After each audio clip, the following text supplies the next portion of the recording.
DVP reporting with game scored number 34 for 1983. Today's date is Sunday, September the 4th. The Reds will take on the St. Louis Cardinals in the finale to a three-game series at Busch Memorial Stadium this afternoon, and this will close out the first leg of a four-city, nine-game road trip for Russ Nixon's Reds, and this will be the final game of the seasonal series between the Reds and the Cards, and also the final game for the Reds against any Eastern Division team, and the final game for the Cards against a Western Division team, starting tomorrow night, or actually tomorrow afternoon, in a Labor Day afternoon contest at Candlestick Park. The Reds will take on the Giants for the first of a two-game series, and we'll be back in the West to stay the rest of the season. And the Cardinals tomorrow will take on the Pittsburgh Pirates at Busch Stadium in a doubleheader, a twilight doubleheader tomorrow night. And that is going to be a critical series for the Cardinals because they right now stand only 3.5 games back, but in fourth place in that National League Eastern Division, a record that is one under 500 as we enter this final game of the series on this September the 4th. So the world champion Cards are under 500 at this time, but still not by any stretch of the imagination out of that wild Eastern Division race, while Cincinnati comes into this ball game today with a slate of 63 wins and 74 losses on the strength of back-to-back wins in the first two games of this series. And here in Reds Recap, we'll have a look at these last two encounters. The Cardinals getting just 2 runs and a total of 11 base hits against two Reds pitchers, back-to-back complete games, and one of them is a shutout. The first whitewashing for the Reds staff since May the 27th at home when Mario Soto hurled a 9-0 beauty over the Pittsburgh Pirates. So a long time between May 27 and September 2 between the shutouts. We had been stuck on 3. Soto had 2, and Bereni had 1 back in April against the Mets. And now Frank Pastore comes up with his first since August 13th of last year when he had his second one of that season. He has equaled his number of complete games from last year by picking up his third, and he gets his 7th win in the first game of this series. Now my last game scored was September the 1st, a Reds 3-1 loss to the Chicago Cubs at Riverfront. That closed out a 7-game homestand. We finished 3-4 on the stand, and the Reds started off this four-city, 9-game swing with a series at St. Louis on September the 2nd. That is Friday, September 2, and the Reds shut them out. A 4-hit shutout for Frank Pastore. The Reds had 4 runs, 6 hits, no errors, and left 9 on base. The Cardinals had no runs, 4 hits, and 4 errors didn't help, and 3 men left on for St. Louis. Pastore all the way, giving up just 4 hits and 1 walk. He struck out 5 to go to 7-12 on the year. John Stupor takes the loss. He went 3 innings, allowed 4 hits, 3 runs, 2 of them earned. He walked 1, struck out 2. He's now 9-9. Dave LaPointe pitched excellently in relief. 3 shutout innings. He allowed just 1 hit. He walked 2 and struck out 7 batters. Dave Von Olen came on for 2 perfect innings, and then Jeff Lottie gave up 1 unearned run in the 9th to the Reds on 1 hit and 1 base on balls for the former Reds farmhand Lottie. They had a pretty good crowd on Friday at Busch Stadium, 23,846, and the paid attendance out of that was 22,760. The game time was 2 hours and 18 minutes. There were no home runs in that ball game. RBIs from Gary Reedus, Dallas Williams Jr. He had an RBI for the Reds' 3rd run and a 2-run second inning, or the 2nd run in that inning, but the 3rd run of the ball game for the Reds. That gave us a 3-0 lead after just 2 innings, so a lot of leeway there for Pastore to pitch with, and he went out and did just a great job, by far his best outing of this 83 season. He lowered his ERA to 5.17 from 5.50. It's still very high, but quite a drop for just 1 appearance. Dallas Williams, an RBI on a base hit to center field. He later had another, what appeared to be a base hit off the glove of the right fielder David Green in that 9th inning. They later changed that to an error, so we've got 4 errors for the Cardinals instead of 3, and the Reds get 6 hits. Williams ends up 1 for 5 on the day, and he does get an RBI in the 2nd inning. His first Major League run batted in, and he was making his first Major League start in that ball game. That was his 4th game in the majors. He was 1 for 2 back in '81 in a late-season call-up by the Baltimore Orioles, his original organization. Then, of course, he came over to the Reds before the '82 season in a 3-player deal also involving Joe Nolan, who went to Baltimore, and just recently was recalled from AAA Indianapolis, where he batted, I think, .329 for the American Association last-place Indians. But the Indians did win, I think, 13 of their last 23 or something like that, and finished on a high note, and Dallas Williams was a very big cog in Roy Hartsfield's Indians attack here in '83. And now he's one of 3 players to be called up, along with Skeeter Bynes and Steve Christmas. And Williams responds with a run-scoring hit, and he hit the ball hard a couple of other times. A left-handed swinger and with a great speed, and he looks like a good one to watch out for, Dallas Williams Jr. And Paul Householder knocked in the other Reds run, his 26th RBI. There was no game-winning RBI. The actual go-ahead run for the Reds to snap the 0-0 tie in the first inning, which, of course, would be the game-winning run in that shutout victory. Well, that's scored on a passed ball by Darrell Porter, so no game-winner in that one. The Reds 4, the Cardinals nothing. To kick off the road trip on the right foot, as Pastore hurls a gem, a 4-hit shutout. And then on Saturday night, September the 3rd, last evening, the Reds came up with a 10th inning victory, 3-2 the final score. Mario Soto goes the distance for his 15th win of the season. That's a new career high for Soto and the most wins by any Reds pitcher since Tom Seaver won 16 against only 6 losses in the division-winning season of 1979. And Soto has now 16 complete games. This is the longest stint for any Reds pitcher this season. He went 10 whole innings, gave up 7 hits, including a home run in the 9th inning to tie the score at 2-2 by Darrell Porter, a shot to right field, his 13th of the year that made it to the seats. He allowed 2 runs, both earned, no walks, and 6 strikeouts, so an excellent line for Soto as he goes to 15-11. He's second in the league in victories, one behind Steve Rogers of the Expos, who lost on September 2nd in a bid to get his 17th win of the year. And Soto has now struck out 206 batters this season. He lowered his ERA 3 points to 2.56 and has now pitched 235 and 2/3 innings and has given up just 181 hits with 76 bases on balls. Some excellent stats once again this year shaping up for Mario Soto, who won 14 last year and now eclipsed it with a new career high. 15 wins and 26 decisions now for Mario. He has completed 8 of his last 11 games and 3 out of his last 4 starts. So he is used to going the distance, even when it goes into extras. He goes all 10, and it's the first time this year he has not walked a batter. Had excellent stuff. And the starter for the Cardinals was a rookie right-hander, Danny Cox. He pitched 9 good innings, but came out of it with a no decision. 8 hits, 2 runs, 5 walks, 4 strikeouts, and then left-hander Dave Rucker came on to face one batter. And he walked him and gave up the winning run in the 10th inning that was knocked in by Dave Concepcion on a bouncing ball single to left field. And that is Concepcion's 43rd ribby of the year and his 8th game-winning run batted in.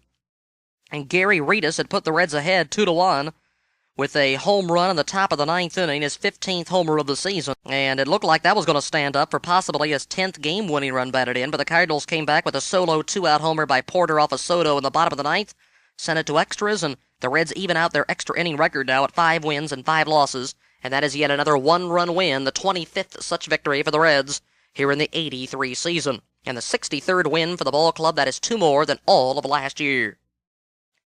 The game time was 2 hours and 44 minutes.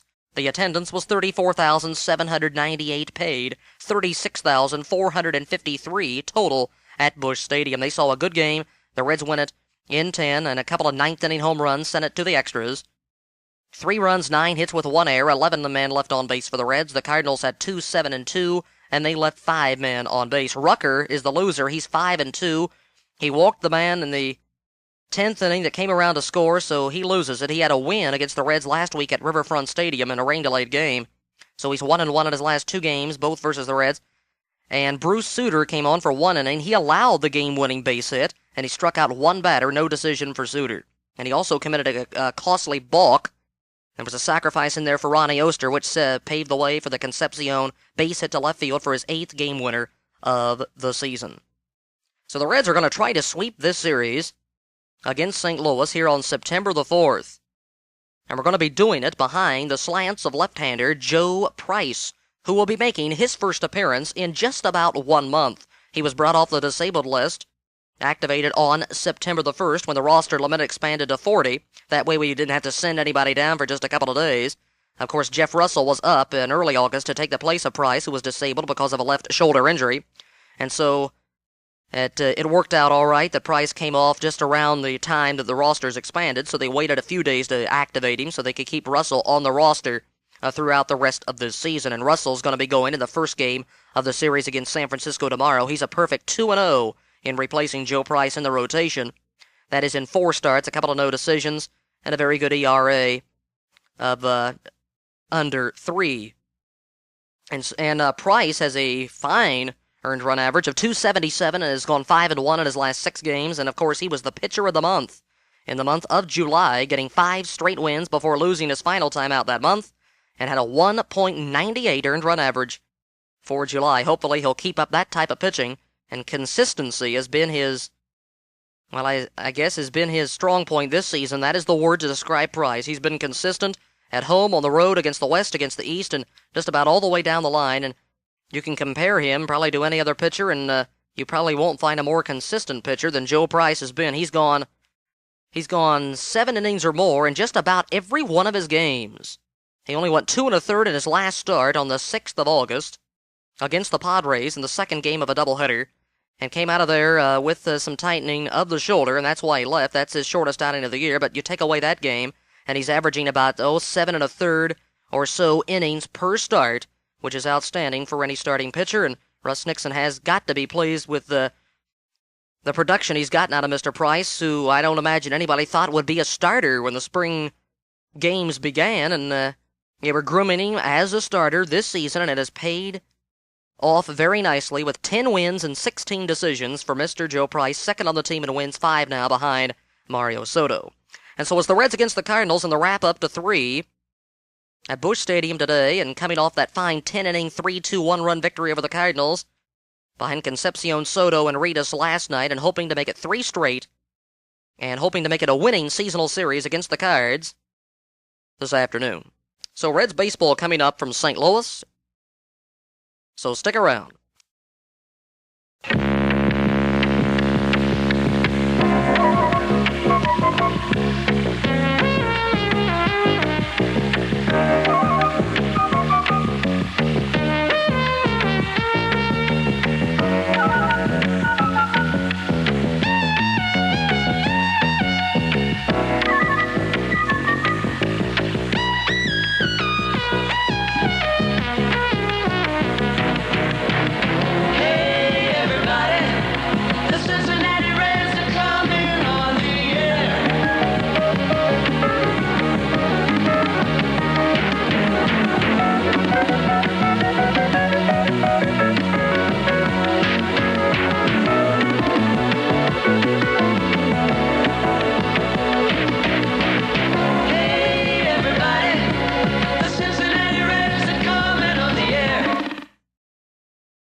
Ben Hayes in a heap of trouble here in the bottom of the ninth.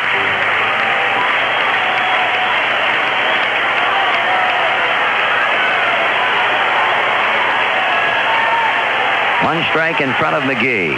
Foley and Oster back at double play depth. Pitch swung out and hit up the middle. Base hit. Here comes Lonnie Smith. Here comes Milner's throw to the plate. It'll not be in time, and the Cardinals win it. Single to center field by Willie McGee. Milner with not a very good throw at all. The catcher Allen nicely. In fact, he threw it over his head. Hayes unable to get an out in the bottom of the ninth inning, and the Cardinals win it to stave off a 3-game Red sweep. Final score 5-4. We'll be back in just a moment.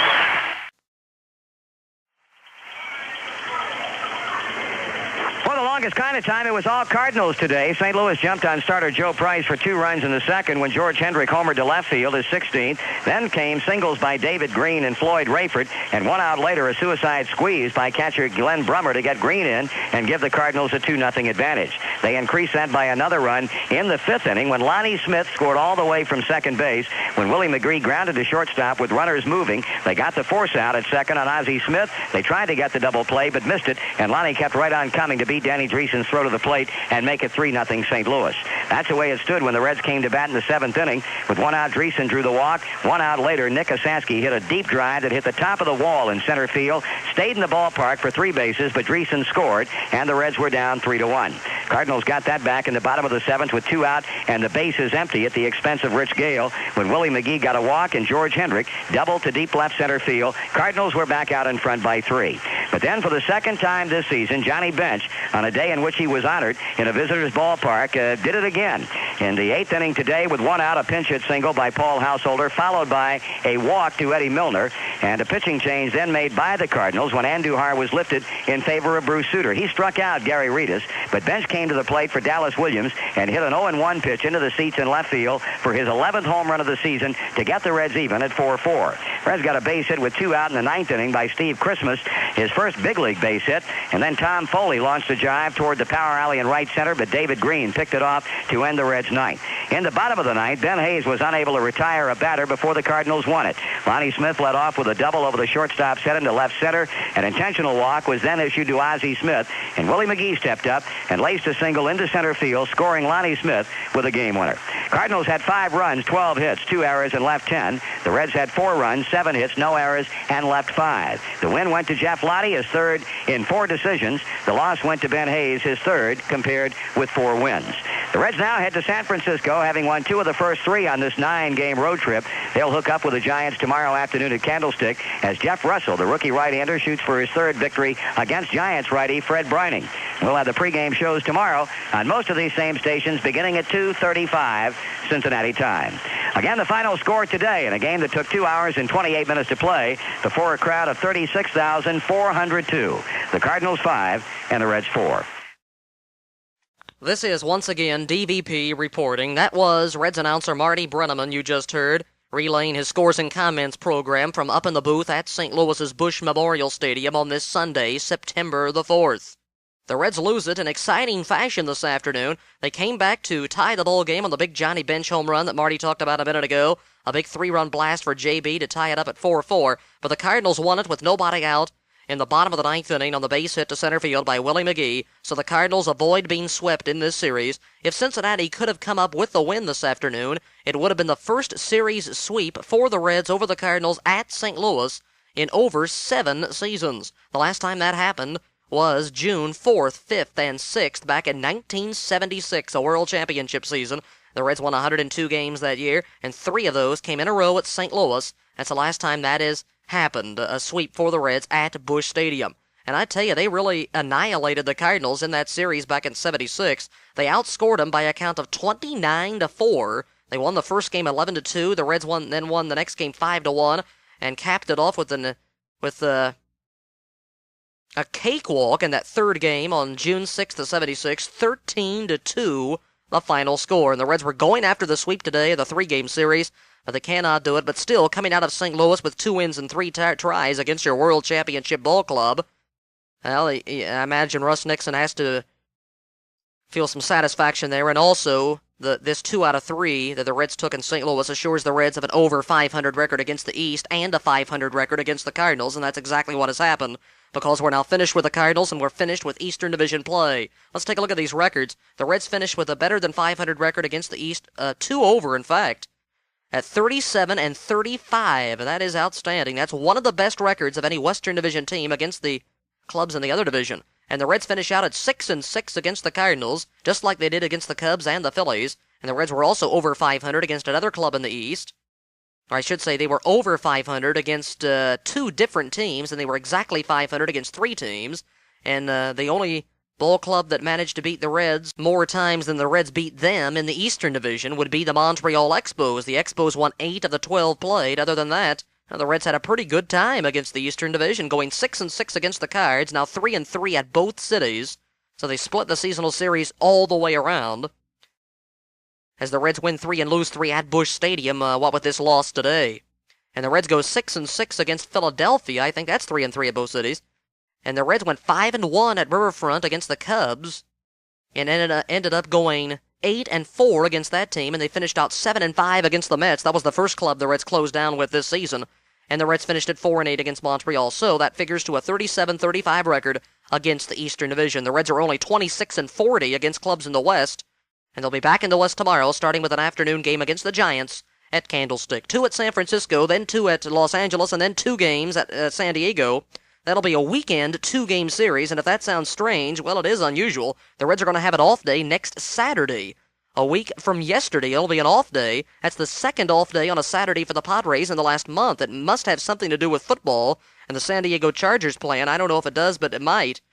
Anyway, there's going to be an off day next Saturday. The Reds will play the Pods on Friday and then again on Sunday to close out this 9-game road trip. And so 3 straight 2-game series coming up for Russ Nixon's Reds. And off to a good start on the road trip. And, well, this one, we almost pocketed this thing as a victory with a come-from-behind fashion tie and could not get over the hump. But the Cardinals, of course, had the advantage of playing at home and got to Ben Hayes, who was scored upon for the first time in over half a month, as they score the 5-4 win. But still a very good ball game and a good way to fight back for the Reds. And even in losing, you get a good feeling about this game. But I just kind of had a feeling that the Cardinals were going to come up with some runs and sudden death, and that's exactly what they did. No sooner did I think that, well, then the winning run's in. They didn't waste any time either. They got that winning run home quickly with nobody out against Hayes. Okay. By the way, I want to make a correction on the totals that Marty passed along. We got an error there. It's a common mistake Marty has made several times this year, but let's see. That's on left on base. It's 4 left on for the Reds. He said 5 left on. The Cardinals had 5-12-2, and they did leave 10. The Reds had 4-7-0 and 4 men left on, not 5. There were 9 runs on 19 hits in this game. A couple of errors and 14 men left on as Lotte bests Hayes in a 2-hour, 28-minute game. That was my clocking also. And the paid attendance is 35,255, and this pushes the Cardinals over the 2 million mark in home paid attendance for the second straight season. Of course, they were the world champs last year, beating the Brewers in 7 games in the World Series, and now just a 500 club through September 4th, but with that 500 record, they're right in the thick of things in that Eastern Division. They gained a game on the losing Pirates and also on the losing Phillies today, as the front-running club lost to Atlanta. 2.5 games back is all that Whitey Herzog's Cards trail by right now. Okay, I'll have a look at my personal statistics now. This is my 34th game scored, and the second and final one against the St. Louis Cardinals, and I did not score one of those 6 Reds wins against St. Louis, unfortunately. I scored 2 of the 3 losses the Reds suffered at St. Louis, and I didn't score any Riverfront games against this ball club, so it winds up 0-2 against the Cardinals. And now 16 wins, 18 losses overall, and the record falls to 2 under 500. The winning percentage is now .471, and it's a 3-game losing streak for me in my game scored, unfortunately. That comes on the heels of 2 straight wins and now 3 straight losses. On the road, it now levels out at 10-10, and against the East, I finish out with a record of 9 wins and 9 losses. In one-run games, it's now .500, it's 6-6.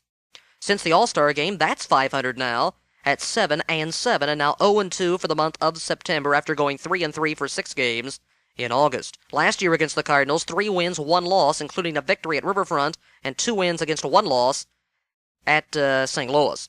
This is lifetime game number 344 penciled in, and it's number 337 for me in scoring Reds ball games. And the record there is 196 wins and 141 losses when you trace all the games and put them together.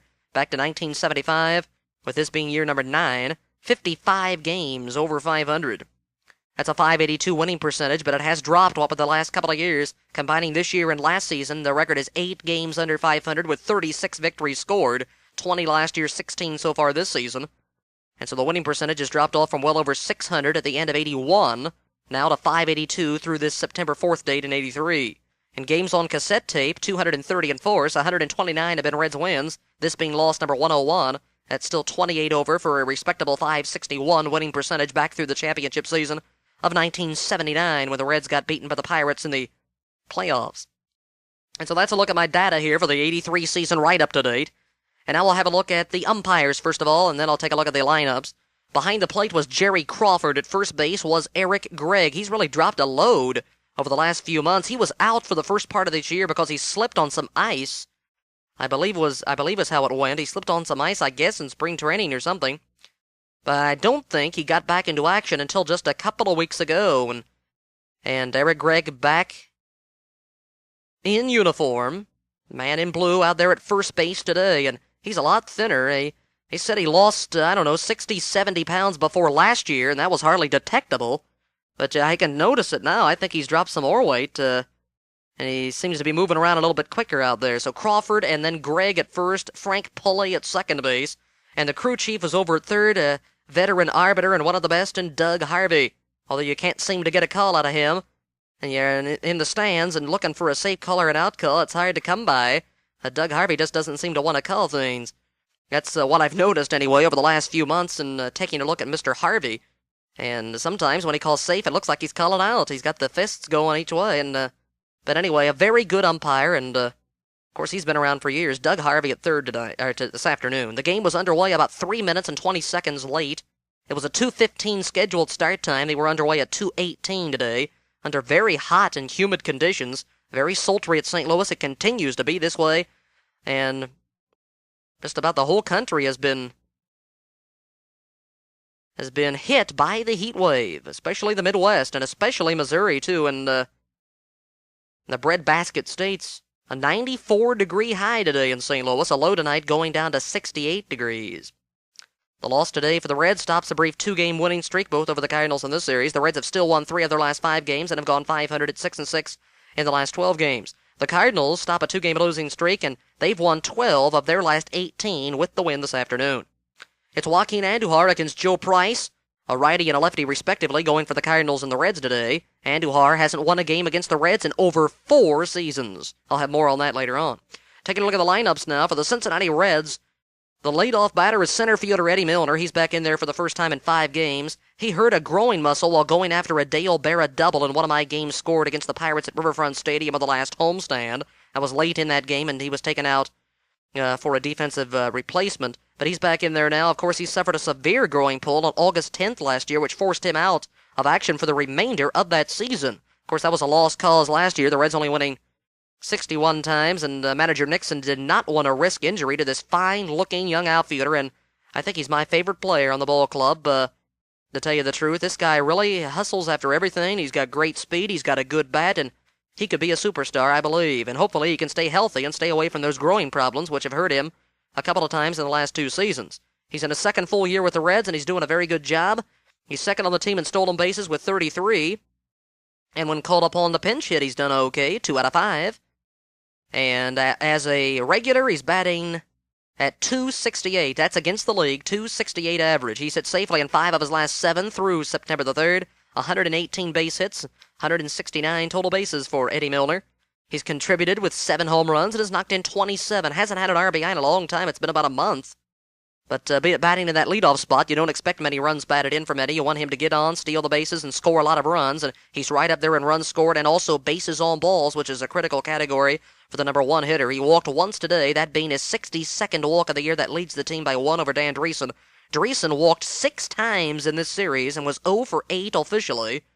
He walked 3 times yesterday, once intentional, 2 times on Friday night, once today. So 61 passes for Dreesen. That passes Reedus, who walked none, did not walk today. So 57 walks for Reedus, is third on the team. Milner 62, Dreesen 61. And Milner followed in the order by left fielder Gary Reedus. He had been leading off when Milner was out with that slight growing injury. Reedus now batting second again. And he's really picked up. This is great to see. He went through just a horrendous spell from about July the 5th through the end of August, the last weeks of August. But has really come on strong, and in his last 34 bats, batting a healthy .382 entering this game. Having hit safely in 6 of his last 8 games, and his average has risen to .255, the highest it's been since the 4th of July.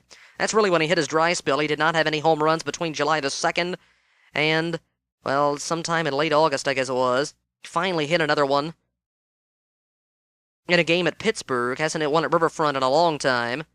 And picked up one earlier in this series. Picked up one last night, his 15th of the year, to go along with 43 runs batted in. That is tied for 4th on the team. Hitting third and right field is a rookie left-handed swinger, Dallas Williams. A 111 average. Of course, he just came up from Indianapolis on September the 1st. His first ever National League appearance was in a ball game against the Cubs at home on the last homestand, and he hit a line drive to right field on his first NL at-bat and his 3rd Major League at-bat. He's 1 for 9 this season. He's 2 for 11 lifetime, including a 1 for 2 with Baltimore a couple of years ago. And 1 run batted in for Dallas Williams. Hitting 4th at first base is Danny Dreesen. Danny, the top hitter on the team, although he slumped off of late, a .286 average, and as I mentioned, he was looking for his first hit in the series today, and he could not get it. That puts him 0 for his last 8 in this series, but, as I mentioned, he's still been on base, 6 bases on balls. 92 hits for Danny. .286 average with 11 home runs and 50 runs batted in. Neither he nor Oster have driven in a run over the last week. Oster still leads the club by 1, and now just by 2 over third-place Johnny Bench, who picked up 3 with that big home run today. Hitting fifth at second base is Ronnie Oster. Oster is third on the team in batting average, .263 entering this game, with 11 home runs and the 51 RBIs. Batting sixth today at third base, Nick Osaski. He's starting to pick up a little bit after going through a spell where he really was struggling. A lot of strikeouts. He had 11 strikeouts and 14 at-bats and 1 point, but has really curbed that. He struck out once today, but had 2 hits and was on 3 times. Lifted his average a few points from .253 at game time. And 8 home runs for him. He hasn't hit a home run in 2 days shy of 1 month. He had won against the Padres game 2 of a doubleheader at San Diego, 9th inning. We lost that game something like 13-5. And it really was an important home run. It was not an important home run for Osaski. He has had some big hits, though. Early this season, after he came up on the 17th of June from Indianapolis, he was doing just a fine job. Had a few game winners right there in the first few weeks. He's got 3 game-winning RBIs. And overall, he's knocked in a total of 33, knocked in 1 today. So Osaski batting sixth, followed by Steve Christmas, the catcher. Like Williams, called up from Indianapolis, and like Williams, a left-handed hitter. His first major league start. His first start behind the plate, and he got an assist. He threw out a runner on the base paths. He was looking for his first major league hit today, and he got it. That was his last time up in the 9th inning against the reliever Lottie. An infield base hit. So he's now got the first big hit out of the way, and he can probably relax now from now on. 0 for 1 for Christmas entering this game, and that was in a pinch hit appearance on September the 1st at home against the Cubs. He struck out in that game against Lee Smith. And he was tough in that one, retired 5 straight to get his 23rd save in that game. That was my last game scored, 3-1 loss to the Cubs. And Christmas is followed by Tom Foley, the shortstop. Concepcion given a rest today. Davey batting .239. He's in a 1 for 17 slump. That game-winning base hit he had to left field off of Bruce Sutter yesterday in the 10th inning. Stopped an 0 for 16 dry spell for Davey. And his 112th hit of the season. And Foley takes over at short today, batting only .188. That's worst on the team. 13 hits, no homers, 6 RBIs. He's had 3 doubles and a triple. Batting ninth is pitcher Joe Price. And as I mentioned earlier, his first appearance since the 6th of August. And I mentioned the 6th of August in the second game, and that a Nick Osaski home run. In that same game, Price started, went 2 1/3 innings, and left with the shoulder stiffness. Allowed 3 hits and a run earned. The run was on a homer. Walked a batter, struck out 2, and no decision in a San Diego win, and that swept the doubleheader. As the Padres swept us, that was the final twin bill for the Reds. We went 0, 2, and 3 in that category. And Joe Price finally getting back into action after being placed on the 21-day disabled list effective August the 6th, and brought off on September the 1st.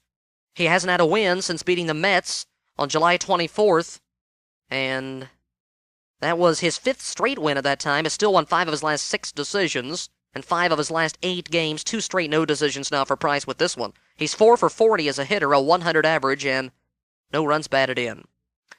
And for the homestanding St. Louis Cards, we've got their lineup here. If I can dig up the page on them.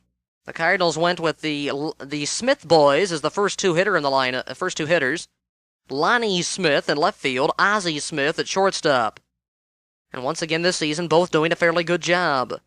Lonnie obtained in November of '81 from the Philadelphia Phillies in a 3-way transaction, also involving the Indians, batting .310 this year, 4 homers, 38 RBIs, but has slumped off of late.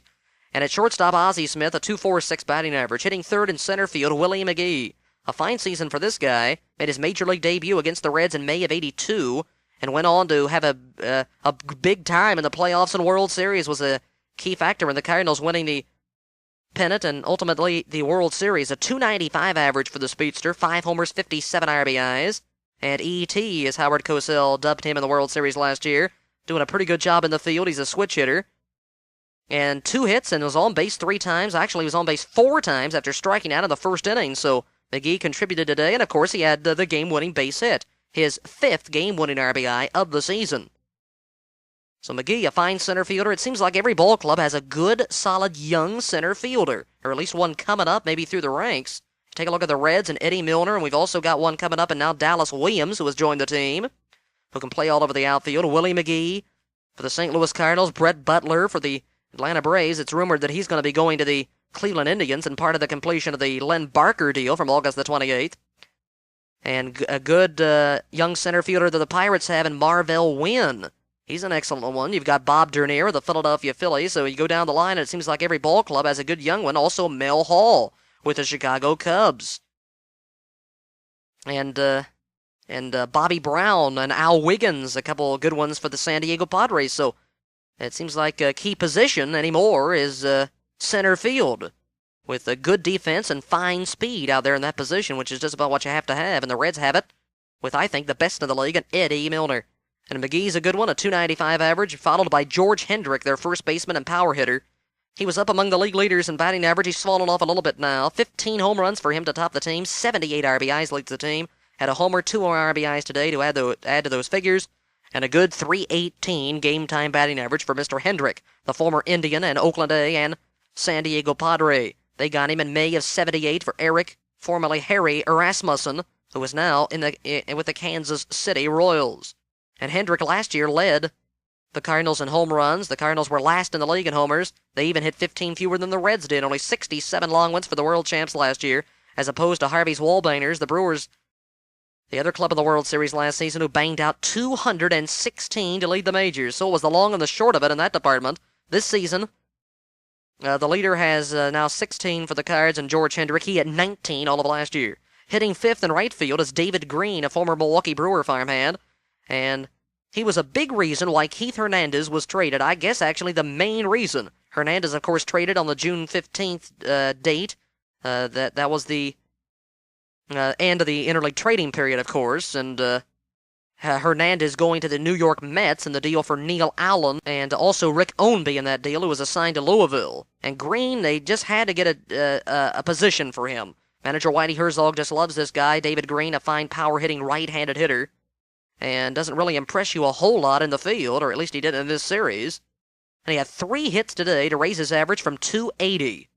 7 homers and 58 RBIs. So the opportunity came about to trade Hernandez, and so they did to the Cardinals to the Mets, and they moved Hendrick from the outfield into first base. He hasn't exactly looked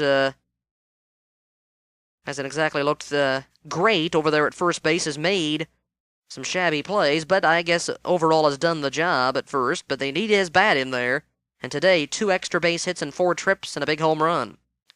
And then Green, and then Floyd Rayford. Floyd Rayford is a young infielder catcher, was obtained June 13th at a deal from the Baltimore Orioles. Immediately responded with a couple of home runs as pinch hitter. He's got 3 homers this year, 14 RBIs and 4 doubles, and a .207 batting average. Hitting 7th, like Rayford, a rookie, Bill Lyons, a second baseman. I don't have any numbers on him. They didn't pass him along, but Lyons at second. He's only been up a short time. Glenn Brummer is the catcher. They gave Darrell Porter a day off, along with Ken Oberkfell, and also rookie Andy Van Slyke, who had been playing third. Brummer, the catcher, nothing on him either except 7 RBIs. Batting ninth is the pitcher Joaquin Andujar at .094 game-time batting average. And an earned run average of 3.86 with 6 victories to his credit. And Joe Price entering the game 10 wins and a .277 ERA. Well, on the top of the first inning, the Reds have an opportunity to score here, but fine defensive play turned in by the Cardinal left fielder Lonnie Smith prevents the Reds from getting any tallies here. The leadoff batter, Eddie Milner, goes out on a ground ball to first. Hendrick took it to the bag, and then Gary Reedus came up with a single to left field, continues to get his base hits. That's his 6th hit and 10 times up in the series. He ends up going 6 for 13 in this set. He was 0 for his last 3 with 2 Ks, but here it's a single to left, and then he moves to second on a throwing error committed by the pitcher, Joaquin Andujar, trying to pick Reedus off. Reedus almost went around to third, but held at second. And then Dallas Williams hit a liner the opposite way, sinking line drive, moving away from Lonnie Smith, and Lonnie came up with a fine catch down around the ankles. He pulled it off the top of the turf and then threw on to second baseman Bill Lyons to easily double up Gary Reedus, who had already touched home plate. No way he could get back. So Williams flies, or if you will, lines into a double play, and Dallas is hitting to some tough luck already early since being called up. That goes 7-4 to end this inning. No runs, 1 hit, 1 error, nobody left on base. So actually the error, in a way, helped St. Louis, I believe. Although you don't know if Reedus still would have been running full bore off of first base if he had been there rather than second where he was because of the error. He might have held up a little bit, although it looked like that ball was going to be in, so he probably would have been around to third base instead of the home plate. if he had been at first base. But anyway, they get a 7-4 double play, the first of 2 on the game for them. In the bottom of the first inning, Joe Price, well, he does a fine job here, returning for the first time in almost a month, mows him down 1-2-3 in the first and picks up a couple of strikeouts, so that has to boost his confidence after not pitching for a lengthy period. And coming off of a shoulder problem, he comes back and gets Lonnie Smith on a strikeout swinging, the first batter he's faced in about 3.5, 4 weeks. And that was on a 3-2 pitch. Lonnie went down on a good curveball. Ozzie Smith then flied out to center fielder Eddie Milner, and McGee went down swinging, nothing across. In the top of the second inning, Dan Dreesen a ground ball to shortstop. Ronnie Oster had a base on balls off of a 3-2 pitch from Joaquin, a former Reds farmhand. He was traded to the Astros from the Reds, Andujar was, back in 1975 for Luis Sanchez and Carlos Alfonso. Sanchez now with the Angels. Andujar then traded to the Cardinals June 7th of 81 for Tony Scott. And facing the Reds today for the 4th time this season, he walks his first of 4 batters on the game, 1 out pass to Oster in the second inning. Then Nick Osaski had an infield base hit to shortstop. The ball was thrown over the head of Hendrick by Ozzie Smith, normally the great defensive wizard over there. And this time, he uncorked a wild one. No chance for Hendrick to pull that down. Oster went on to third base, and Osaski, trying to get to second, was cut down. A good play by Hendrick as he went toward the ball immediately. He knew he didn't have a chance for it, so he ran full tilt toward the dugout to get the baseball. He picked it up, threw on down to second baseman Lyons, and they nailed Osaski. So that's a 3-4 out. It goes down as a hit and an error on the shortstop, and an out, 3-4. With Oster at third, 2 down, Christmas a ground ball to first base. No runs, 1 hit, 1 error, 1 left on. The Cardinals break through with 2 runs on 3 hits in the bottom half of the second inning. There's a leadoff home run to left field by George Hendrick.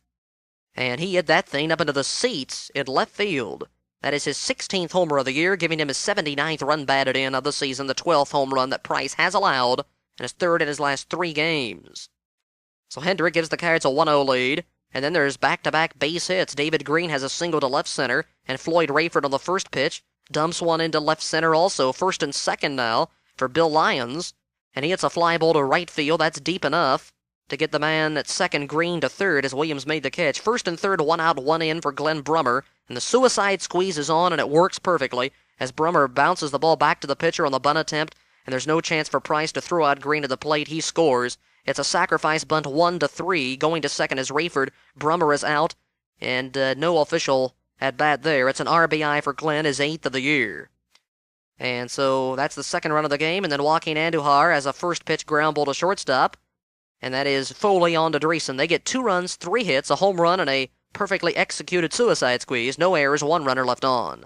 In the top of the third inning, Reds out in order for the first time against Andujar. Foley a bouncing ball to the pitcher. Price on the first pitch grounded out to second, and on a 3-2 pitch, Milner did the same thing, a 4-3 grounder. In the bottom of the third inning, there was a slight threat here for the Cards. With 2 out, there was a double on the first pitch to Willie McGee, and went to left field in the left field corner, the 19th double of the year for the speedy McGee. That was after Lonnie Smith popped up to short, and Ozzie Smith had a 3-2 pitch on the ground to third after fouling several pitches. With a man at second and 2 down, Hendrick had a foul pop to first baseman Dreesen. No runs, a hit, and 1 man left on. And after 3 innings in this ball game, the Cardinals have 2 runs, 4 hits, with already 2 errors and 2 men left on. And through 3 for the Reds, no runs, 2 hits, no errors, and 1 man left on. Well, and looking back to the records earlier in this series, the 2 errors that the Cardinals committed in this ball game in the first and the second innings give them a total of 8 miscues in this series. 4, and then 2, and now 2. So that's 8 errors to the Reds' total of only 1 in this 3-game series. And the Reds come out of it with 2 wins, but actually a lot of those errors weren't critical. There were a couple of unearned runs, however, against Stuper and also reliever Lottie on Friday. But still, the Reds would have won that game over the great pitching up past Story 4-0 final. It would have been 2-0 without the miscues. But Cardinals playing a little bit shabbily in the field in this series.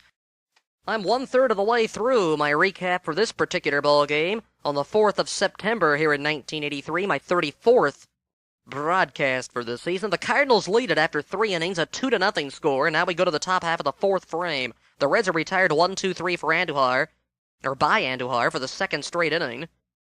Aretas, Williams, and Dreesen go down. Aretas, a strikeout swinging. That's the first and the only K in this game for Joaquin. Then Williams, a ground ball to second, and Dreesen, a fly ball to center. In the bottom half of the 4th inning, the Cardinals send up David Green, Floyd Rayford, and Bill Lyons, and plus the next man, Glenn Brummer, comes up. He hits into a double play. David Green strikes out swinging against Price. And then Floyd Rayford a single into right center, his second straight hit. Bill Lyons comes up with a single to left field. First and second for Glenn Brummer, who had the suicide squeeze RBI bunt in the second. He hits into a double play on the first pitch, a ground ball right back to Price. He threw on to Foley and then on to Dreesen. They doubled up Brummer. And for a catcher, I don't imagine he runs that well.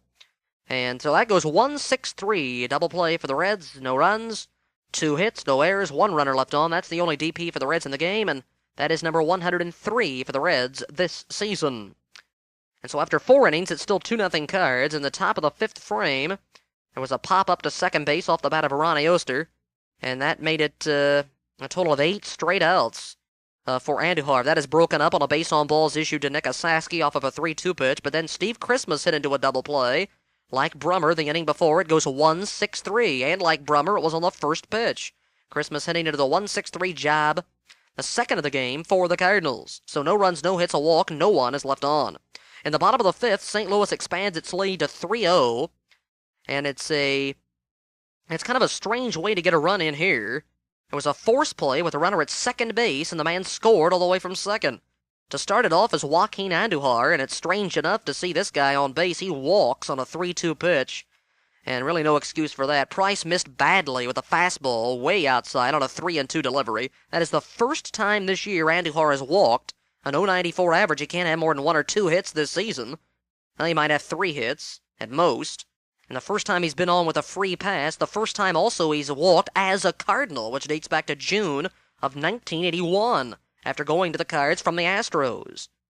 So Andujar at first base, but he is quickly erased as he tries for a stolen base. Runner going, pitch is taken, the throw by Christmas not in time. They got him, yes they did. Well, what in the world did Frank Pulley call? Did he call out or did he call safe? Overslid the bag apparently, that's what happened, and Andujar is out. Well, I would have to believe that is Joaquin Andujar's first attempt at a stolen base here in '83. He's cut down, although he had it made. He had the bag, but then he relinquished the bag, and the second baseman, Ronnie Oster, applied the tag, alertly seeing that Andujar had overslid second base. So it's a caught stealing. Even though he actually didn't make it, you don't give him a stolen base because he's out on the overslide. So it's an 0 for 1 here in steal tries for Andujar. Score that 2-4. He's wiped off, so that base on balls really didn't hurt Price because they get him on the steal try. Then Lonnie Smith has a single into center field, and he does steal a base. He makes it easily. His 35th steal of the year. He's been thrown out 13 times. Then there's a base on balls to Ozzie Smith, and that's it for Joe Price. And I think they had a set limit on the number of pitches or number of innings that Price was going to work in this ballgame, what with this being his first time back in almost a month. And so with that base on balls, manager Nixon decides to lift him right now and brings on the right-hander, Tommy Hume. Hume gets 2 outs here, but a run scores. Really a pretty good job. Willie McGee hits a ground ball to shortstop. This is a strange play. We almost get a double play out of it, but instead of a double play, we get 1 out, and the Cardinals get a run on it. Now the pitch, and the runners go again. Swung on, ground ball, shortstop. On to Oster, 1. Throw to first, not in time. Throw to the plate. Not in time. He's in there.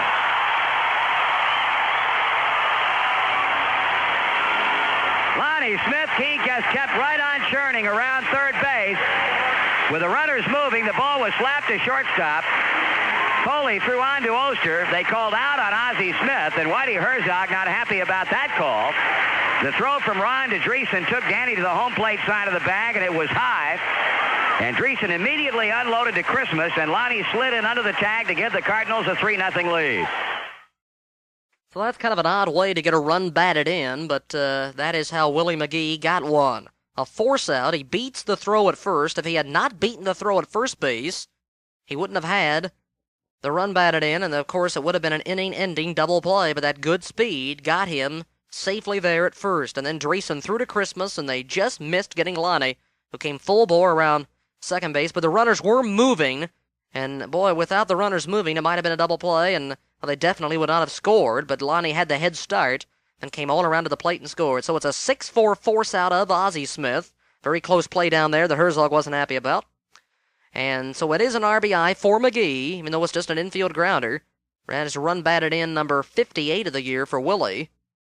And he's at first, and Ozzie Smith is at second base, and George Hendrick at the plate. He had a fly ball to center field against Hume to end this inning, but they get one run to lead it 3-0, one hit, no errors, and one runner left on base. In the top of the sixth inning against Andujar, Foley hit a ground ball to first base, and a good play by Hendrick as he fed on to the pitcher Andujar. The 3-1 connection was made, and that's out number one. Then there's a pinch hitter for Tom Hume. It's lefty swinging Dwayne Walker, who's the most proficient pinch hitter on the ball club. He comes up with another one, a line drive single the other way into left field. His 13th pinch hit of the year, and that is more than any Reds pinch hitter in the last 4 seasons. It's the most by a Reds pinch swinger since Dave Collins had 14 with the 1978 ball club. That broke him out of a tie with Harry Spillman for the most this decade in the 80s. Spillman went 12 for 41 as a Reds pinch hitter in 1980. Now Walker's 13 for 35 off the bench. You figure that up, that's a .371 average with no homers but 11 RBIs, 1 game-winning RBI, couple of walks, and 5 doubles. So that's getting it done. This is the first of 3 pinch hits in as many at-bats. There we go, for the Reds today. A single to left for Walker, and then he's forced out on an Eddie Milner ground ball. Ground ball to second baseman Lyons. He picked up the ball, bobbled it, tagged the runner Walker. Throw to first was not in time to get Mills, who runs very well. Then on the first pitch to Gary Reedus, he tried to bunt his way aboard, but he popped up the bunt and Andujar made the catch. So no runs, 1 hit, no errors. Milner left at first base. In the bottom of the 6th inning, the third Reds pitcher of the day is on the mound as right-hander Rich Gale, the former Royal and Giant. He immediately serves up a triple the opposite way to David Green. That was tailing away in right center on Dallas Williams, who had his glove on the ball, then he dropped it. And Marty said that probably should have been a 3-base error, but immediately the official score said triple. But if it was a tough chance and he had a runaways, I think that'd be the proper call. So a triple to right for David Green. But then Floyd Rayford hits a ground ball to third, and then some bad base running here as the Reds get an out at the plate. Ground ball third. Kicked around by Osaski. He'll come to the plate, and they got him. Green crashing into Christmas, and it looks like David Green took the brunt of the punishment. Steve is up and okay, but David Green still down in a sitting position right behind home plate. Osaski booted that ball. Green elected to come on home, and Nick recovered quickly, throwing on to Christmas to get the out, and now they're helping David Green up into a standing position. So a pretty good collision right there at home plate, and Steve Christmas, I guess, showed what he was made of as he stood right up and blocked the plate, and he wasn't shaken up at all on that play. But David Green, who is not exactly a midget, he was a little bit shaken up, but he shook it off, and he went on to have himself a fine game. He played out the rest of the game in right field and added another base hit later on in the 7th inning. So a triple to right by Green, but then he's eliminated on this fielder's choice, and I guess the reason Green went is because Osaski bobbled the baseball. David thought he had a chance to get in, but he is thrown out. Osaski to the catcher Christmas, and if Green had not broken, I think we would have seen an E5 up there, although Rayford is a little bit portly, and I don't think he gets down the line too well, so it might have been a 5-3 out if Osaski had recovered quickly enough, but we get it out anyway, 5-2, and we'll take the out of the plate. So that triple is a wiped off there. We got a runner at first, 1 out for Bill Lyons. He hits a ground ball 6-3 with the runner Rayford moving. And Foley throws on to first. Rayford gets to second. They intentionally walk Brummer to get to the pitcher Andujar. Andujar takes his hitting very seriously, although he's not very good at it. Had the base on balls in the 5th, however, and this time he strikes out, something I imagine that he's done more of than anything else. A strikeout swinging against Rich Gale to win this inning. So the threat dies. A leadoff triple. They get no runs, 1 hit, no errors, and strand 2 runners on base. In the top of the 7th inning, the Reds get their first run. It's 3-0 at this point. And in the 7th, the leadoff batter is Dallas Williams. He had a ground ball to shortstop, and then Danny Dreesen on a 3-2 pitch drew a base on balls. And all the walks to this point have been on payoff deliveries from Andujar. Then Ronnie Oster hit a ground ball that went 4-3, slow hit roller. Lyons on to first base. Dreesen gets to second base and comes in on this bolt by Nick Osaski. 1-1 from Andujar, swung on and hit into center field and hit well. Going back, Willie McGee looking up, and it's off the very top of the fence. 1 run scores. Osaski on his way to third, and he'll go in standing with a triple, and look out. I think Nick had that one charged up. That ball hitting about a foot from the top of the fence, and Marty came within that much of calling it. Right on. Well, it's a 3-1 ball game now, and a base hit here would bring us within 1, and we're going to get activity down in the St. Louis bullpen, Jeff Lottie. Well, I think Joe Nuxall was a little bit fooled on that ball. He didn't sound all that excited about calling that triple off of the top of the center field fence. Now, that's the type of raw power Osaski's got. He had a dead center field home run into the green seats back in July against John Denny of the Philadelphia Phillies. And he's got that type of power. He can get a hold of, when he gets a hold of a baseball, it can go a long way. And this time he hits a bolt to dead center over the head of McGee. It bounced by him and back it toward the infield, and Osaski made it standing at third. As Joe said, I guess he had it chalked up as a home run. He was kind of lazily coming around the bases, and he did make it into third base with triple number 5 of the year. That's tied with Milner now for second on the team, 2 behind club leader Reedus, who has 7 triples. That's the 31st triple for the Reds this season. We've had a lot lately. That's an RBI for Osaski. It scores Dreesen from second, RBI number 34 of the year for the Reds rookie third baseman, and it's a big 2-out hit as well. It was on a 2-2 pitch. Or no, a 1-1 pitch, I think Joe said. Osaski triples over the head of the center fielder. And he said that Marty came within an inch of calling it. Apparently Brenneman, before that pitch, had said Osaski's going to hit it out, and he came within a few inches. Instead, it's a 3-base hit and an RBI. Christmas then grounded out to first base for the second time, and Hendrick took it to the bag. We get a run on a hit, a walk, no errors, 1 left. The walk haunts Andujar in that case. It scores, and the Reds trail by just 2 now. But in the bottom of the 7th inning, the Cardinals get that run back in a hurry and again lead by 3. This is against Rich Gale, all with 2 out. And like Andujar in the top half of the inning, Gale in the bottom half of the inning is hexed by a base on balls. There was a 2-out walk on a 3-2 pitch to Willie McGee, and you could just feel that something was going to happen there with 2 out. George Hendrick at the plate. He doubled to left center field. That got a run in, his second RBI of the game. That's number 80 on the season for Hendrick. There were 2 fly balls to left field from the Smith boys. Lonnie hit a first pitch fly to left, and Ozzie a fly ball that way, an opposite field shot. And he's really been getting around on the Reds pitching, Ozzie has. He's been about 300 against us, I think, this season, with about 29 doubles, it seems. He's got at least 5 against us anyway. Then there was a walk to McGee and a double to left center by Hendrick to get the 2-out run in. Then David Green had an infield base hit deep in the hole at shortstop, and Hendrick got to third base. Green then stole a base, his 27th of the year, to put him at second and third for Floyd Rayford. And the rookie righty Sweener hit a foul fly to the right fielder Williams to end the inning. Williams in the bullpen made the catch. In the 7th, a run, 2 hits, no errors, a critical walk, and 2 runners left on base. So Gale's touched up for a run, and the Cards lead it by the score of 4-1 through 7. But in the 8th inning, the Reds tie it up, and this is a big 2-out base hit coming up, like the Cardinals had in the 7th inning. This is against Andujar to start off the inning, but then they bring on Bruce Sutter, who is supposedly the best they have in the bullpen. I tell you, over the last few years, the Reds have really handled Sutter, and also to some degree Kent TeColvey. And some of those younger pitchers we just can't seem to touch at all, but some of the veterans we get to, like Carlton and Sutter and TeColvey, we really raked them on more than one occasion. In the 8th inning, there was a leadoff fly ball on the first pitch hit by Tom Foley. The left fielder Smith made that catch, and then there's a pinch hitter, second used by the Reds. Switch hitting Paul Householder bats for Gale. He has a first pitch single to right field. That's his 3rd pinch hit of the year and 17 times up. That's a 176 pinch average. He's walked 3 times and was hit by a De Leon pitch at San Diego as a pinch hitter. So this represented his 21st time up as a pinch hitter, and he gets his 3rd hit. And I think he's 2 for his last 4 now as a pinch hitter. So Reds now 2 for 2 in that category. And this starts off the rally. Eddie Milner then walks, and that's it for Andujar. The tying run now at the plate in Gary Reedus, and he's facing a new pitcher in right-handed veteran Bruce Sutter. I say veteran, well, he's been up, well, I guess he's a veteran since 1976. Won the 79 NL Cy Young Award and with 37 saves to tie the National League record. And he strikes out Reedus Sweeney here on 4 pitches. Got him on a 1-2 delivery. He goes down. And that brings Johnny Bench to the plate. Bench, as a pinch hitter for Dallas Williams, comes up with a very dramatic base hit. Let's listen in with Marty Brenneman. Sutter waiting for the 2 Smiths to get back to their respective positions. Now sets for the 1-strike pitch to Bench.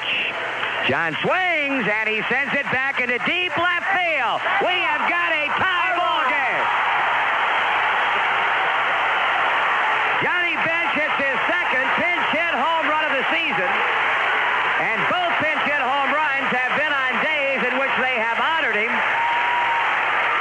in road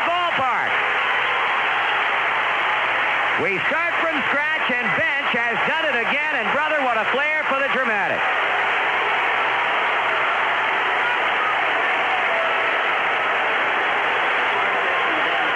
Bruce Sutter has thrown up another big home run. And it's all tied up at 4-4, and I wonder what Joaquin is doing in the Cardinal dugout. Well, Marty, if I had to take a guess at what Andujar was doing, I imagine the razor blades were poised and ready to slash some wrists there, and probably wanted to go out and cut the throat of Bruce Sutter. He cost Andujar his 7th win of the season by throwing up that 3-run game-tying home run there with 2 out in the 8th inning. What a big blow by Bench, and right at the beginning there, the replay, it kind of sounded as if it just might be a long fly. He said a deep fly to left, but then the tempo picked up, and out it goes. I don't think it made it to the seats, but it made it out of the park, and that's what counts. That's his 11th home run of the year. As Marty said, his 2nd pinch hit home run. That's the most he's ever hit as a pinch hitter in any one season. That's his 5th lifetime pinch hit homer. His first came back in '78. And then he hit one in 1980 in May against the Padres. That was one of 4 homers he had in a late May series. Had 3 in one game the 29th of May that year, the last player to do that. And then he had a pinch hit home run in 1981 on September 18th off of Dave Stewart, who is now late of L.A. with the Texas Rangers. That was a game-winning 10th inning home run, I believe. And he had an earlier pinch hit home run this season. And Marty mentioned it. It was on a day that the Philadelphia Phillies were honoring Bench. That was on July 17th, his final at-bat, ironically, at Veterans Stadium. And today, his final at-bat ever at Busch Memorial Stadium. Out it goes, just exactly like at Philadelphia, and with 2 on also. It's a game-tying home run this time. That was a game-winning home run off of Kevin Gross of the Phillies back on the 17th of July. And boy, as he said, a flair for the dramatic indeed. He's going to remember those for a while, and gives the Cardinal fans something to remember him by, I guess. A pinch hit home run in his final trip to the plate ever at St. Louis. So he has done a fine job as a pinch hitter this season. He's 2nd on the team in pinch hits. 6 behind Walker, 7 for 25 now. That's a .280 pinch hit average. Now with 2 home runs, 8 runs batted in, 1 game winner, and 1 game tire, and 1 double. Actually, I could have said 2 game winners. It would have been 2 game winners had the Reds' relief pitching not faltered in the late innings in a ball game at Riverfront against the Dodgers. Bench had a critical double to right center to drive in 2 runs and give the Reds a 4-2 lead, snapped a 2-2 tie. That would have been 2 game winners. Instead, it's 1, but as you can see, some big hits for Bench. Among the 7 that he has garnered as a pinch hitter, and 2 have left ballparks, 1 at Philadelphia and now 1 at St. Louis. That is career homer number 388 for Johnny Bench, 21st on the all-time list. A 2-out home run also. So what a way to leave a city. We mentioned the same thing at Philadelphia. What a way to leave that city. A 3-run pinch hit game-winning homer, and now 1 at St. Louis. And manager Nixon looked like he looked like a genius, I guess, in the 8th inning, taking down left-handed batting Williams for right-handed batting Bench, and against the right-handed pitcher also. That's against the odds, which normally Nixon follows to the letter, but he brings up Bench here, and out it goes. And then Dan Dreesen, it's a ground ball to second base on a 3-2 delivery. And that goes on to, let me see who's playing second here. We got Oberkfeld. Oh, he comes in later. That's Bill Lyons at second base now. He's taken out of the next inning, and he throws on to first baseman Hendrick to get the out, but the damage had been done. A tie game. The Reds had scored 4 times on 3 hits in the last 2 innings to tie it, after trailing at 1.3-1, or 4-1, and 3-0 at one point. 3 runs, 2 hits. There was a key pinch hit single by Householder. The Reds 2 out of 2 as pinch hitters in that inning. That gives the Reds a 3 for 3 as pinch hitters on the day. No errors, nobody left on in the 8th inning. So a 1,000 average as pinch hitters today. That puts the Reds at 249, up 13 notches for a pinch hit average. That is, in a word, outstanding.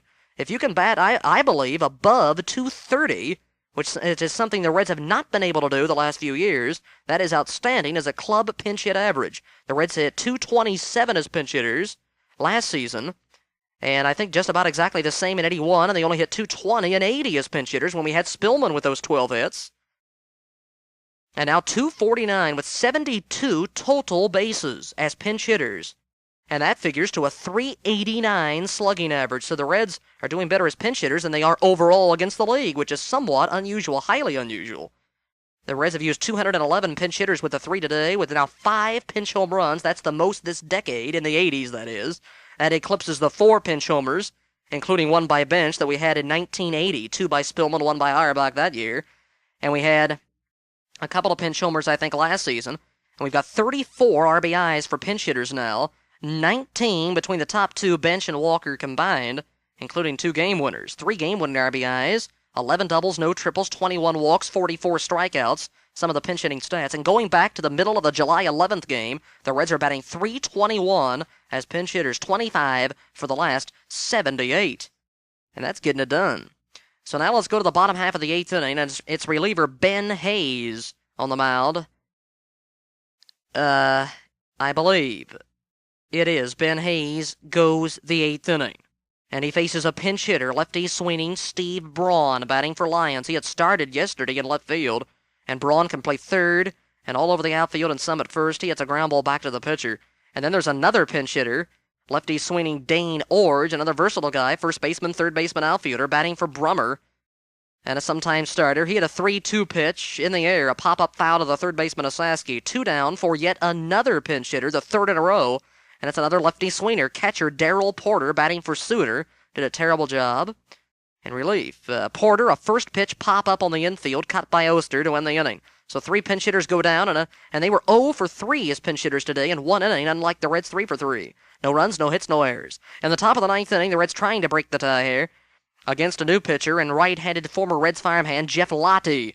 He was traded away by the Reds on April the 1st of last year, before the 82 season, with Jose Brito in the deal that brought the Reds lefty Bob Shirley, who proceeded to go 8-13 with the Reds last season with a very respectable .360 earned run average, and now he's toiling away for Billy Martin's strange New York Yankee Ball Club. And Lottie has done just a fine job since being called up mid-season 82 for the Cardinals. He's been outstanding. He pitched in the World Series and playoffs last season after leaving the Reds, and he must have been thanking the Lord that he left the Reds, because he had almost had made it up in 81, as I recall. He was the final pitcher cut that year by Cincinnati, and then was traded late in spring training in 82 for Shirley.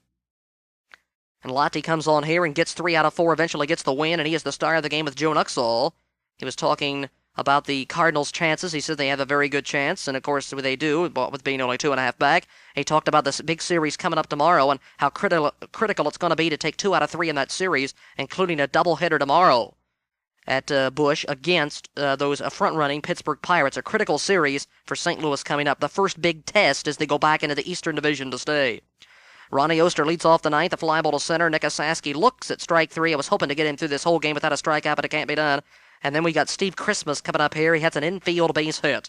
After going out 3 times on grounders, including 1 double play to end the 5th inning, he has a shot back through the middle. And Lottie was laughing about this on the star of the game. He says that he's faced Christmas so many times. In fact, I think they might have been teammates at Indianapolis for part of 81. I think they probably were.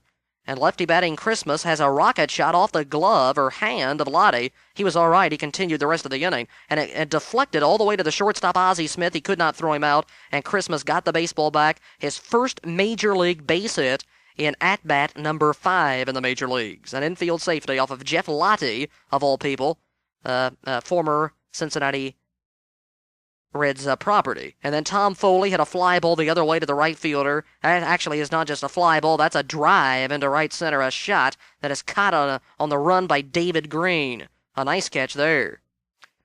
In the 9th inning, no runs, 1 hit, no errors, 1 runner left on, so with some help from his friends, particularly David Green, Lottie's out of that inning with no runs crossing. Then in the bottom of the 9th inning, 3 batters come up, they all get on base, and the Cardinals win it. It's pack it up and go home time. Lonnie Smith, a first pitch double into the alley in left center, right over the shortstop. Actually, that didn't make it to the fence. That was cut off out in left center, but Lonnie, with that great hustle that he displayed in scoring on the force play from 2nd to the 5th inning, makes it into second base sliding with the 2-base hit. That guy really's got the hustle, but a lot of times the hustle doesn't pay off because he seems to fall down a lot.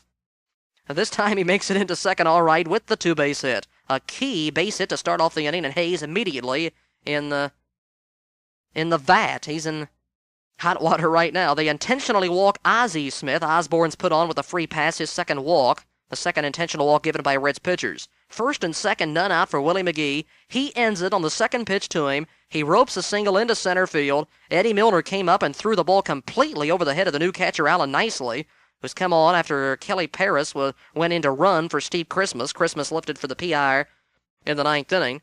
Nicely didn't have a chance at getting the runner, as Milner, normally with a very accurate arm, this time displays a wild toss. as he throws it by everybody, and they might have had a chance at getting Lonnie because that was a shallow hit into center field by McGee. It got the job done. Smith scores. McGee gets a single, an RBI, his second ribby of the game, his 59th of the year, his fifth game winner, and the Cardinals win it by the score of 5-4 in sudden death. The first time the Reds have lost in sudden death in quite a long time. The Cardinals in the ninth inning had a run, 2 hits, no errors, and 2 runners are left on base in that ninth inning. And now it's time for the final statistics for this ball game. An exciting contest, even though the Reds lost it. We were hoping to pull it out of the late frames. The Cardinals, playing at home, come up with their only win in this series and avoid being swept by the Reds at the Cardinals' home yard for the first time in over 7 seasons. The Reds used 17 players today, including 4 pitchers. Number 20, Eddie Milner, led off in center field. He was officially 0 for 3 in this ball game. He walked 1 time. He scored 1 run.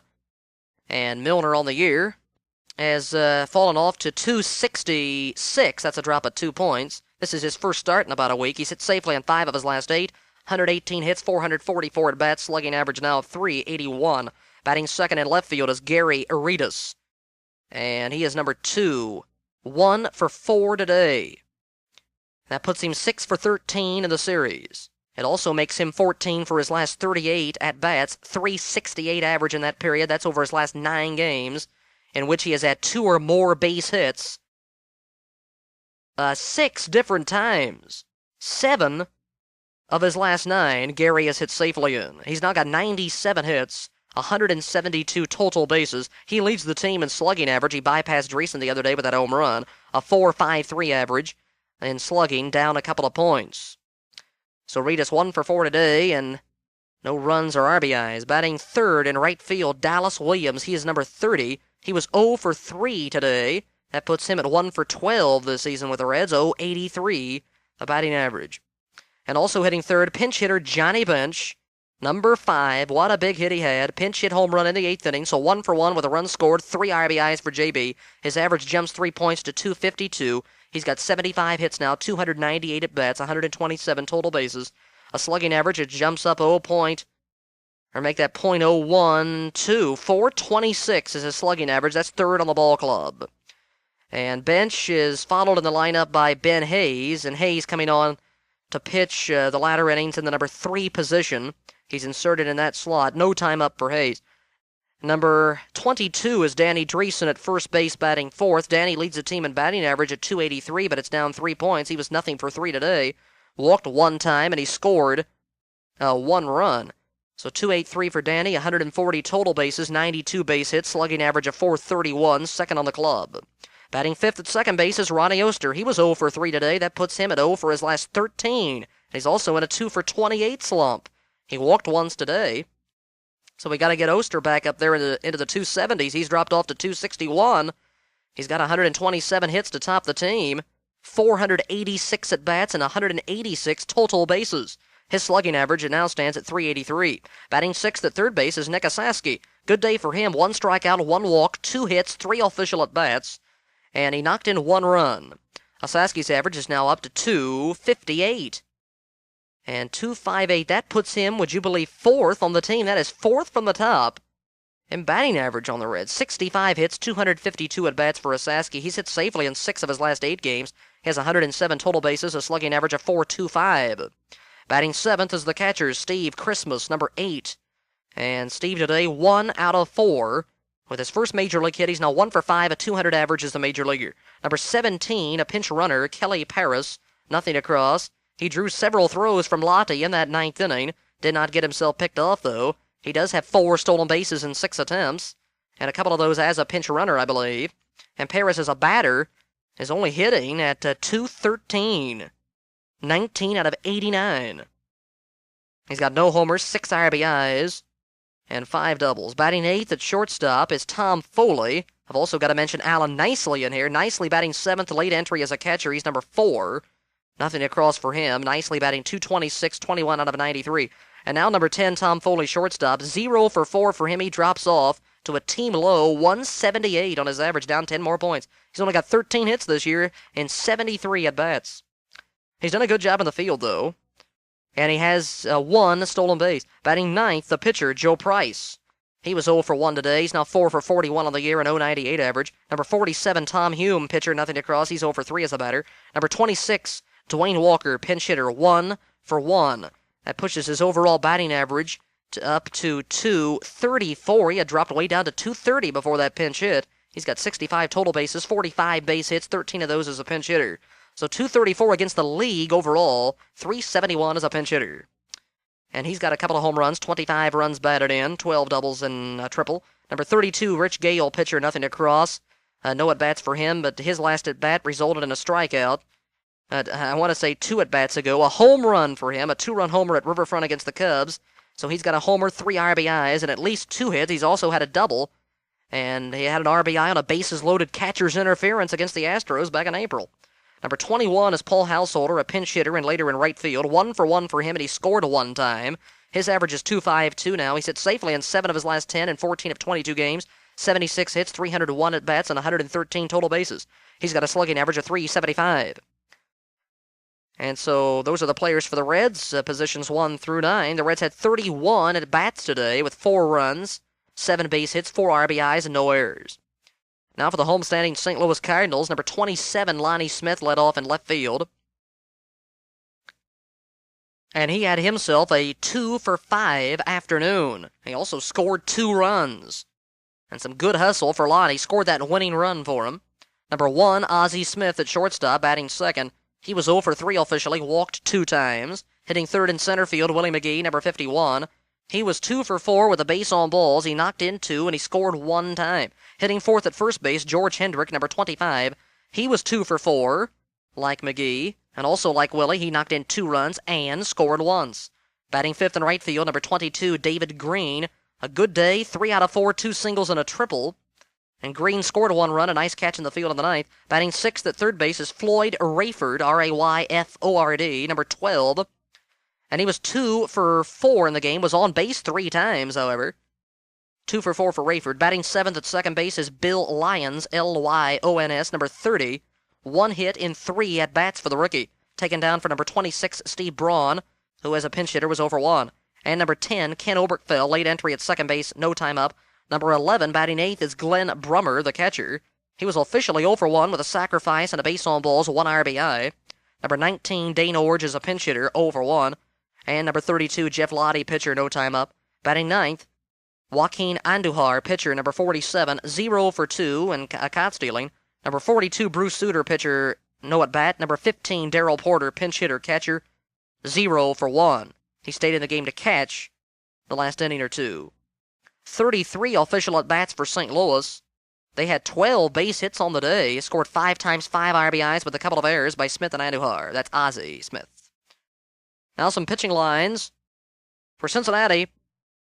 4 pitchers. Lefty Joe Price, number 49, a no decision. He remains 10-6 on the year. ERA jumps 11 notches to 2.88.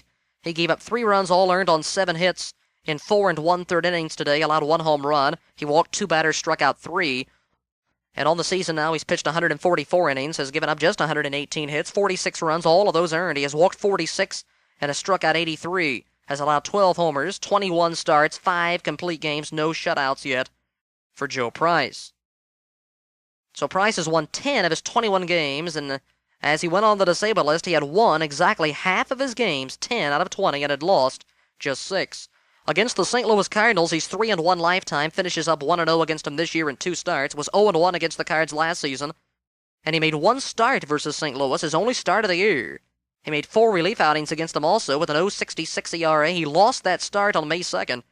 He gave up just 1 earned run in 13 2/3 innings to the Cardinals last year, allowed 4 earned runs on 10 hits and 10 1/3 innings to the Cards this year for a .348 earned run average, including a home run, 4 walks, 8 strikeouts. Back on May the 23rd, he won a 2-1 decision at Riverfront Stadium with Billy Shear picking him up for his first Major League save. In that game, Price allowed just 1 run and 3 hits in 6 innings with a couple of walks and 5 strikeouts. So 3-1 for Price against the Cards in his career. Number 47, Tom Hume, is next, 2/3 of an inning, nothing else across for Hume. Tom's done an outstanding job in his last 20 or so games. He's got his earned run average down from 804 to 550 in his last 18 games. He's 5.50 now with the earned run average, 2-5 record, 7 saves and 40 relief outings. He's given up 6 home runs, but none in his last 8 games. He's allowed 2 grand slams. One to Schmidt, one to Brown. 52 and a third innings for Hume. 59 hits, 37 runs, 5 of those are unearned. He has walked 36 and has struck out 10 fewer. 26 Ks is all for Tommy.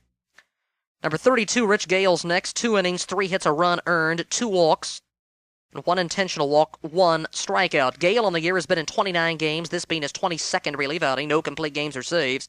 He's 4-5 with a 5.31 ERA. Has allowed 92 hits, 7 homers, and 84 and 2/3 innings. 55 runs, 5 unearned. He has walked 40 and has struck out 49. Number 45, Ben Hayes, came on for 1 inning, plus he pitched to 3 batters in the ninth, and he's the loser. Allowed 2 hits, 1 run, it was earned. He walked 1 batter intentionally, struck out nobody. Hayes on the year has been in 54 games, second on the squad. That's 8 behind Billy Shear's 62 appearances, which is third in the league, behind Kent DeColvey and the later Bill Campbell. 7 saves for Hayes and 6 homers, a 4-3 record with a 5.63 earned run average. 64 innings, he's allowed 76 hits, with 32 walks, 41 strikeouts, and 43 runs given up. 40 of those are earned tallies. For the Cardinals, right-handed number 47, Joaquin Andujar, no decision, and imagine he was a little bit upset when Bench hit the home run to deny him of his 7th win. So 6-13 still for Andujar. He went 7 1/3 strong innings today, his 4th straight good outing against the Reds, but he didn't win a game against us this year. He allowed 5 hits and 7.1, 3 runs, all earned runs, no homers, walked 4, struck out 1 batter. Then Bruce Sutter, number 42, went 2/3 of an inning, gave up 1 hit, the home run, make that no walks, 1 strikeout, and 1 run it was earned. And the run he was charged with is Bench himself. Jeff Lottie next, number 32, a righty, 1 inning, 1 hit, no runs. He pitched the ninth, walked nobody, struck out 1 batter. Some seasonal lines on these individuals. Joaquin Andujar, on the season, he's been in 35 games, 30 of those as a starter. He has 4 complete games, half of those are shutouts. He has 1 save and 5 relief outings. A 3.86 ERA that did not stray at all from game time. 205 1/3 innings. He's allowed 188 hits. That's not bad. 88 earned runs. He's walked only 70. That's 3.1 per 9 innings. He has struck out 110 this season. Lifetime against the Reds, he remains 6-12. He finishes up 0-2 against us this year. But at one time, that was 6-5 against us. He has lost 7 straight decisions against the Reds, last winning a game against Cincinnati on the 4th of July back in 1979 when he beat Bill Bynum and the Reds by a score of 3-2. Against the Reds this year, 0-2 in 4 games with no complete games and a very good 2.63 ERA. He just pitched in tough luck. May 23rd at Cincinnati, a loss, 2-1, 7 innings, 3 hits, 2 runs, 8 walks, 2 strikeouts. May 31st at St. Louis, a loss, 2-1 again, 8 innings, 5 hits, 2 runs, 5 walks, 3 strikeouts. Then on August the 27th at Riverfront, a no decision and a 3-1 Cardinal win on a bases-loaded game-winning hit by Willie McGee. So this is McGee's 2nd game winner against the Reds today. 5 innings, 4 hits and a run, 3 walks, 5 strikeouts, and a balk. So against the Reds overall, 27 1/3 frames, 17 hits, 8 runs all earned with 20 walks, 11 strikeouts, not a single home run, 1 wild pitch, and 2 balks. So some good numbers against the Reds, but still a 7-game losing streak for him against our club. And Bruce Sutter's statistics look like this. They aren't that impressive. He had 15 saves at the last update in the papers, 50 relief outings, 8 wins, 9 losses, and a 4.03 ERA. He has allowed 7 homers, 73 2/3 innings, 72 hits, 33 earned runs. He's walked 25 and has struck out 50. Jeff Lottie's now 3-1 in 41 relief outings with a 2.63 earned run average. Has given up just 49 hits and 18 earned runs and 61 2/3 frames. Has struck out 23 and has walked 25. Categorized summary of the statistics. Cardinals winning it 5-4. There was a double by McGee, a double by Hendrick, a double by Lonnie Smith, 2 triples, Green and Asaski. Home runs, Hendrick his 16th, Bench his 11th of the year. Sacrifice bunt, Brummer. Stolen base by Lonnie Smith and David Green, caught stealing Andujar. Double plays, Cardinals 2, the Reds turned 1. Double play. Game-winning RBI, McGee. 5 runs, 12 hits, 2 errors for the Cardinals. They left 10. The Reds had 4, 7, 0, and 4. Lottie the winner, Hayes the loser. And total attendance is 36,402 in a 2-hour, 28-minute contest. The Reds' team batting average is .240. Team earned run average is 3.92. 29 complete games for the pitching staff. And the Reds have now hit 89 home runs on the year, 7 more than all of last season. The Reds have scored 513 times. They have 315 extra base hits. We have a 2.33 ERA on this road trip and a 2.14 batting average. And the records for these two ball clubs: for the Reds, 63 wins and 75 losses, now 12 games under 500, 17 games back in the West, a .457 winning percentage. The Cardinals are now even once again, through 134 games. That's 4 fewer than the Reds total. Reds have played 138. The Cardinals are now 67 and 67 in fourth place, 2.5 back of the Pirates in the East. So that's a look at this ball game and all the final statistics. And now the scoreboard. The divisional races shape up like this. In the National League East, the Pirates in first place by a game over the Phillies. In the West, it's the Dodgers, 2.5 games better than Atlanta. In the AL West, it's just about all over but the shouting now. The White Sox, 12 games better than the second-place Royals. In the American League East, the Orioles have started to pull away a little bit. Baltimore with the best record in baseball at .602. That's the percentage. 80 wins for them now, 53 losses in their 4.5 games in front of the Yankees and the Tigers. A look now at National League results this afternoon. The Expos scored a 12-inning sudden death victory over the Dodgers, a 3-2 final score. Home run Al Oliver is 7th of the year. They had 45,189 at Montreal. The Cubs scored 4 times in the bottom of the 8th inning and handed the Astros a 9-7 defeat. A home run for hot Astro infielder Billy Doran is 8th of the year. Jose Cruz belted number 12, and Carmelo Martinez, the rookie first sacker for the Cubs, hit his 5th of the season. 17,750 saw that game at Wrigley Field. It was the Phillies losing to the Giants. Giants winning in a big way, 10-4. Home run for Darrell Evans is 28th. Jack Clark is 18th. And rookie Philadelphia second baseman Juan Samuel hit his first major league home run. 24,385 at Philadelphia. At Atlanta, the Braves stopped a 6-game losing streak with 2 in the bottom of the 8th inning to top the Pittsburgh Pirates 6-5. 3 stolen bases for Claudel Washington. 2 home runs for the Braves' Dale Murphy, his 27th and his 28th. 24,610 saw that game at Atlanta. And it was the Padres beating the Mets by a couple with 6 in the 5th inning, 7-5 the eventual final. Home run Terry Kennedy, number 12 of the year. 9,191 at New York. In the American League now, the Angels scored twice in the 7th inning, topped the Brewers 5-3. A home run for Doug DeCinces, his 17th. Tommy John wins his 10th game, 23,970 at California. The Indians scored a big win over the Oakland A's, 5 in the 5th inning, a 9-2 final score. The winner there went all the way with a 7-hitter, his 16th win. Rick Sutcliffe, 10,274. Saw that game at Oakland. The Red Sox topped the front-running White Sox 6-2. A home run for rookie Chicago outfielder Ron Kittle, his 30th of the year, most for any rookie. A complete game win for Bruce Hurst, his 11th victory, 21,696 at Fenway.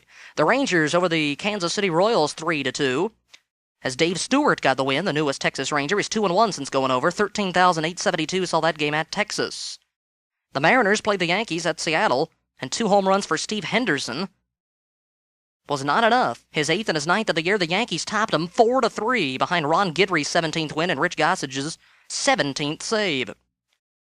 11,373 at Seattle. The Orioles topped the Minnesota Twins 9-6. Birds continue to roll. A home run for Tito Landrum, the newest Oriole, his 1st of the year. Eddie Murray, number 26. The winner was George Storm Davis. A save to Tippy Martinez, 8,296 at Minnesota. And in 10 innings, the Toronto Blue Jays scored 3 in the bottom of the 10th to beat the Tigers by a 6-3 count. There were 2 home runs for Ernie Whitt. He's got 15. Rance Mulliniks at his 8th of the year. Alan Trammell, number 14. Kirk Gibson, number 12.